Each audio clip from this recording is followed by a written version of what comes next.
सुबह का वक्त था। अर्जुन हाइकिंग के लिए पूरी तरह तैयार था, लेकिन इस बार सिर्फ ट्रैक का एक्साइटमेंट नहीं, अंदर कहीं एक बड़ा सवाल भी था। मैं ये ट्रैक क्यों कर रहा हूँ?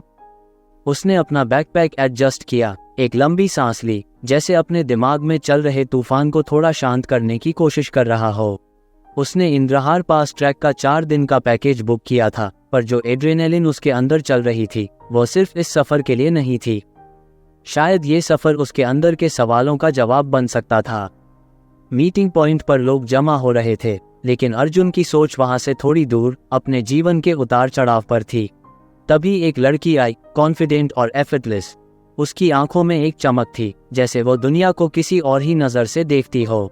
आरोही, हे गाइड्स, मैं हूँ आरोही, आपकी गाइड। आज से 4 दिन तक हम सब एक टीम की तरह चलेंगे। रूल्स सिंपल हैं, जो मैं कहूँगी बस वही फॉलो करना है, कोई शॉर्टकट नहीं। सब लोग हाँ में सिर हिलाते हैं, लेकिन अर्जुन के लिए आरोही का इंट्रोडक्शन एक थॉट ट्रिगर बन गया।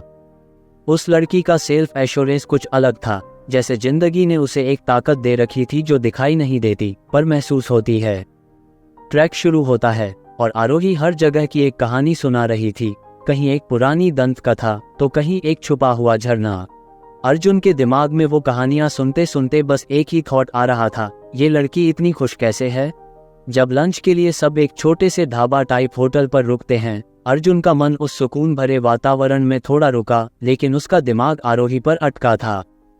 होटल के मालिक उसे ऐसे ट्रीट कर रहे थे जैसे वो उनकी अपनी बेटी हो। एक सेंस ऑफ बिलोंगिंग थी जो अर्जुन को समझ नहीं आ रही थी। आरोही के चेहरे पर एक अलग सी ग्लो थी जो अर्जुन को और क्यूरियस बना रही थी। अर्जुन, एक्सक्यूज मी आरोही, मैं अर्जुन, तुमसे कुछ पूछना था। हाँ अर्जुन, पूछो, ये होटल तुम्हारा है क्या? तुम्हें देखकर लगता है जैसे ये तुम्हारा घर हो। आरोही का चेहरा एक पल के लिए थोड़ा सॉफ्ट हो गया, फिर उसने हल्के से जवाब दिया, नहीं, ये होटल अंकल आंटी का है। मैं बस यहाँ रोज आती हूँ लंच के लिए। इन लोगों ने मुझे अपने घर का हिस्सा बना लिया, तो एक कनेक्शन सा हो गया है। वैसे ये काफ़ी अमेजिंग है। जहाँ जाओ लोगों को अपना बना लो। लाइफ में कनेक्शन ही सबसे बड़ी जीत होती है। सफ़र तो सब करते हैं, लेकिन कुछ लोग अपना छोड़ा हुआ प्यार वापस लेकर जाते हैं। अर्जुन की सोच डीप हो गई। लाइफ को इस पर्सपेक्टिव से कभी नहीं देखा था। ट्रैक के अगले पड़ाव के लिए सब चल पड़े, पर इस बार अर्जुन ने डिसाइड किया कि वह आरोही के साथ ही चलेगा, क्योंकि उसे लग रहा था कि आरोही के साथ चलते हुए वह अपने सवालों के जवाब पा सकता है। तो तुम काफ़ी टाइम से यहाँ हो क्या? यहाँ ही तो पली बड़ी हूँ। ये पहाड़, ये रास्ते मेरी कहानी का हिस्सा हैं। अर्जुन के अंदर एक और सवाल उभरता है, पर वो सीधे नहीं पूछ रहा था। लेकिन फिर क्यूरियस होने के कारण उसने धीरे से पूछा, टूरिस्ट गाइड बनने का आइडिया कैसे आया? यह एडवेंचरस लाइफ कैसे सोची तुमने? आरोही के चेहरे पर एक हल्की सी स्माइल आई, लेकिन उस स्माइल के पीछे एक कहानी दिख रही थी जो उसने अब तक छुपाई थी। एडवेंचर तो बचपन से मेरा दोस्त था। मम्मी पापा के जाने के बाद बस ये पहाड़ मेरे साथ ही रहे।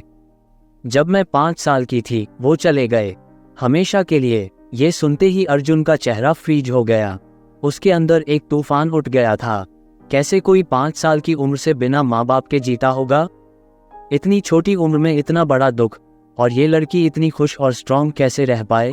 आई एम सॉरी आरोही, मैं नहीं समझ पाया कि तुमने कितना कुछ झेला है। आरोही ने एक बार फिर अपने चेहरे पर मुस्कान लाई, लेकिन इस बार उस मुस्कान में एक गहराई थी।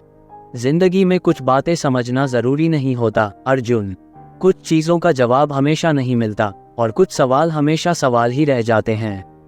बस ये याद रखना कि हम जो भी बेड़ियां तोड़ते हैं वो हमारी अपनी जर्नी का हिस्सा होती हैं। अर्जुन के अंदर एक स्टिर अप चल रहा था। उसके अपने दुख उसके सामने छोटे लग रहे थे। कैसे कोई अपने अंदर इतनी ताकत बना सकता है? शायद ये सफर अर्जुन के लिए सिर्फ एक ट्रैक नहीं था, यह एक इनर जर्नी थी। रात के सन्नाटे में कैंप लगाया गया, सब सो रहे थे, लेकिन अर्जुन की आंखों में नींद नहीं थी। आरोही के बारे में जो सुना उसने अर्जुन को अंदर तक झंझोड़ दिया था। उसके दिमाग में बस एक ही सवाल घूम रहा था, आरोही ने इतनी मुसीबत के बाद अपने आप को कैसे संभाला होगा? अर्जुन अपने थॉट्स के समंदर में खो गया। जिंदगी कितनी अजीब होती है। हम अपने दर्द को अपनी कमजोरी समझते हैं, पर किसी और के लिए वही चीज ताकत बन जाती है।